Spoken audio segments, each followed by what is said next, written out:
దేవుని రాజ్య పౌరులు. ದೇವರ ರಾಜ್ಯದ ಪೌರರು. కుల భేదం కలిగి ఉన్నాం. ಅಂದ್ರೆ ಕುಲ ಭೇದಗಳ ಅನ್ನ ನಾವು ಹೊಂದ್ಕೊಂಡಿದೀವಿ. కుల భేదాలు అనేవి ಕುಲ ಭೇದ ಜಾತಿ ಇವೆಲ್ಲ ಅನ್ನುವಂಥವುಗಳು ఏ స్థాయికి సంబంధించిన ರೀತಿ అది? ಅಂದ್ರೆ ಯಾವ ಒಂದು ಹಂತಕ್ಕೆ, ಯಾವ ಒಂದು ಸ್ಥಿತಿಗೆ, ಯಾವ ಸ್ಥಾಯಿಗೆ ಸಂಬಂಧಪಟ್ಟಂತವುಗಳವು. ఎక్కడది యాక్సెప్టబుల్? కులం అనేది ఎక్కడ ಅಂದ್ರೆ యాక్సెప్టబుల్? ಕುಲ ಅನ್ನುವಂಥದ್ದು ಎಲ್ಲಿ ಸ್ವೀಕರಿಸಲ್ಪಡ್ತದೆ? లోకంలో యాక్సెప్టబుల్. ಲೋಕದಲ್ಲಿ ಅದು ಸ್ವೀಕರಿಸಲ್ಪಡ್ತದೆ.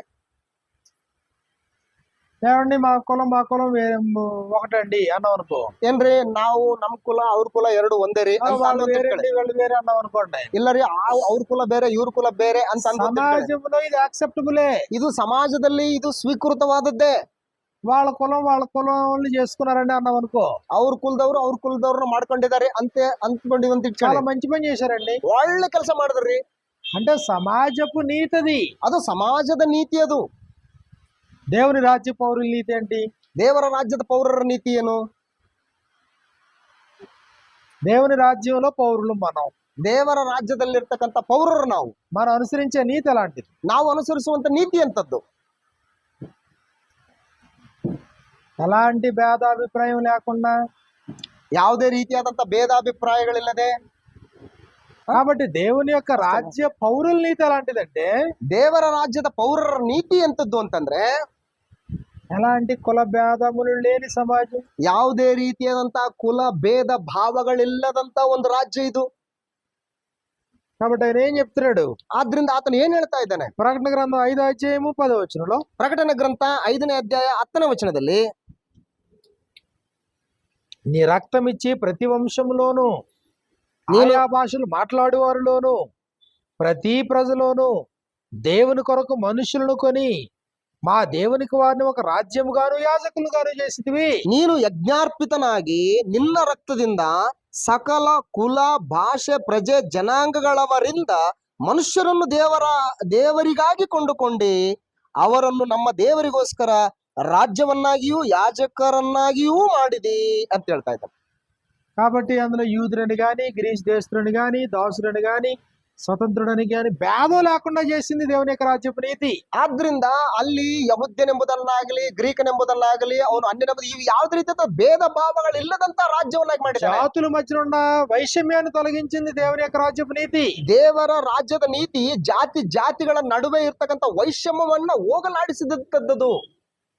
భేదాభిప్రాయాలు లేని సమాజాన్ని కట్టింది దేవుని రాజ్యపు నీతి. ದೇವರ ರಾಜ್ಯದ ನೀತಿ ಭೇದಾಭಿಪ್ರಾಯಗಳಿಲ್ಲದಂತ ಸಮಾಜವನ್ನು ಕಟ್ಟಿಕೊಟ್ಟಿದೆ. ಇವತ್ತು లేదు మేము క్రీస్తు సంఘ సభ్యులమే, ಇಲ್ರಿ ನಾವು ಕ್ರಿಸ್ತನ ಸಭೆ ಸದಸ್ಯರುಗಳೇ, కానీ మాకు నరాల్లో కులం జీర్ణించిపోయింది అన్నాం అనుకో, ಇಲ್ಲ ನಮ್ಮ ನರನಾಡಿಗಳಲ್ಲಿ ಕುಲ ಅನ್ನುವಂಥದ್ದು ಅದು ನೆಲೆಗೊಂಡು ಬಿಟ್ಟಿದೆ ಅಂತ ಹೇಳ್ಬಿಟ್ರೆ లోకపు నీతిని అనుసరిస్తున్నాం. ನೀನ್ ಲೋಕದ ನೀತಿಯನ್ನು ಅನುಸರಿಸ್ತಾ ಇದೆಯಾ? పరలోకానికి లేదు. ಪರಲೋಕಕ್ಕೆ ನೀನು ನೀತಿ. దేవుని రాజ్య పౌరుల నీతి వేరు. ದೇವರ ರಾಜ್ಯದ ಪೌರರ ನೀತಿನೇ ಬೇರೆ.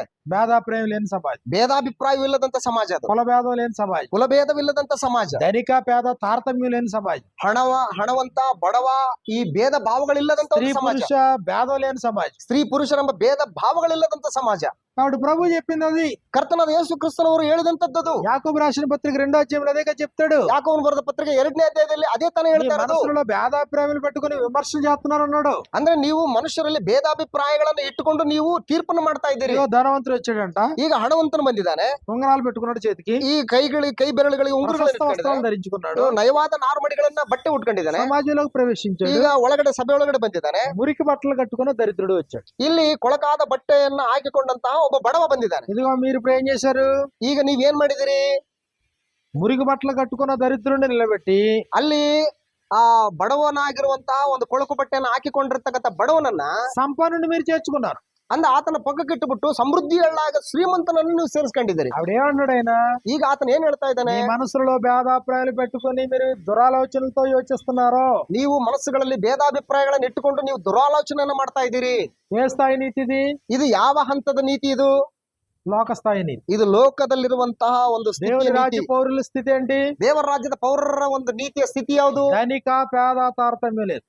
ಹಣವಂತನು ಬಡವನು ಎಂಬಂತ ಭೇದ ಭಾವ ಇಲ್ಲದಂತ ಸ್ಥಿತಿ, కులపరమైన వ్యత్యాసం లేదు. ಕುಲಪರವಾದಂತ ವ್ಯತ್ಯಾಸಗಳಿಲ್ಲದಂತ ನೀತಿ ಅದು. స్త్రీ పురుష వ్యత్యాసం లేదు. ಸ್ತ್ರೀ ಪುರುಷರೆಂಬ ವ್ಯತ್ಯಾಸವಿಲ್ಲದಂತ ನೀತಿ ಅದು. భాషాపరమైన వ్యత్యాసం లేదు. ಭಾಷಾಪರವಾದಂತ ವ್ಯತ್ಯಾಸವಿಲ್ಲದಂತ ಒಂದು ಪ್ರೀತಿ ನೀತಿ ఎలాంటి ಅದು. భేదాభిప్రాయాలు లేని నూతన సమాజం. ಯಾವುದೇ ರೀತಿಯಾದಂತ ಭೇದಾಭಿಪ್ರಾಯಗಳಿಲ್ಲದಂತಹ ನೂತನವಾದಂತ ಒಂದು ಸಮಾಜ ಅದು. అది దేవుని రాజ్య పౌరుల నీతి. ಅದು ದೇವರ ರಾಜ್ಯದ ಪೌರರ ನೀತಿ ಅದು. కాబట్టి ఈ రోజు మనం ఎలాంటి నీతిని అనుసరిస్తున్నాం? ಆದ್ರಿಂದ ಇವತ್ತು ನಾವು ಯಾವ ರೀತಿಯಾದಂತಹ ನೀತಿಯನ್ನ ನಾವು ಅನುಸರಿಸ್ತಾ ಇದ್ದೀವಿ? ఏ నీతిని కొనసాగిస్తున్నాం? ಯಾವ ನೀತಿಯನ್ನ ನಾವು ಮುಂದುವರ್ಸ್ಕೊಂಡು ಹೋಗ್ತಾ ಇದ್ದೀವಿ? ఏ నీతిని ప్రాక్టీస్ చేస్తున్నాం? ಯಾವ ನೀತಿಯನ್ನ ನಾವು ಪ್ರಾಕ್ಟೀಸ್ ಮಾಡ್ತಾ ಇದ್ದೀವಿ? నీతిమంతులుగా తీర్చబడ్డామా? ನೀತಿವಂತರೆಂಬುದಾಗಿ ನಿರ್ಣಯವನ್ನು ಹೊಂದಿದೀವಾ? కృప వలన విశ్వాసం వలన రక్తం వలన నీతిమంతులుగా తీర్చబడ్డామా? ಕೃಪೆಯಿಂದ, ನಂಬಿಕೆಯಿಂದ, విశ్వాసం వలన నీతిమంతులుగా, ನಂಬಿಕೆಯಿಂದ, ವಿಶ್ವಾಸದಿಂದ ನೀತಿವಂತರಾಗಿ ನಿರ್ಣಯ ಹೊಂದಿದ್ದೀವಿ. మరొక విశ్వాసాన్ని దీన్ని నీతిని కొనసాగించాలి కదా. ಸೊ ಈಗ ನೀತಿಯನ್ನ ನಾವು ಮುಂದುವರ್ಸ್ಕೊಂಡು ಹೋಗ್ಬೇಕಲ್ವಾ? ఆ స్థాయి నీతి లేకపోతే ಆ ಒಂದು ರೀತಿಯಾದಂತಹ ಒಂದು ನೀತಿ ನಮ್ಮಲ್ಲಿ ಇಲ್ಲ ಇದ್ದಂದ್ರೆ పరలోకంలో ప్రవేశం లేదు. ಪರಲೋಕದಲ್ಲಿ ನಮಗೆ ಪ್ರವೇಶ ಇಲ್ಲ. కాబట్టి అలాంటి నీతిని అనుసరించాలని ಆ ರೀತಿಯಾದಂತ ನೀತಿಯನ್ನು ನೀವು ಅನುಸರಿಸಬೇಕು ಎಂಬುದಾಗಿ ఇలా ప్రతి వారిని కోరుకుంటూ కృతజ్ఞతలు తెలియజేస్తాం. ನಿಮ್ಮಲ್ಲಿ ಪ್ರತಿಯೊಬ್ಬರನ್ನು ಕೋರಿಕೊಂಡು ಕೃತಜ್ಞತೆಯನ್ನು ಸಲ್ಲಿಸ್ತೇನೆ. అందరికీ వందనాలు. ಎಲ್ರಿಗೂ ವಂದನೆಗಳು.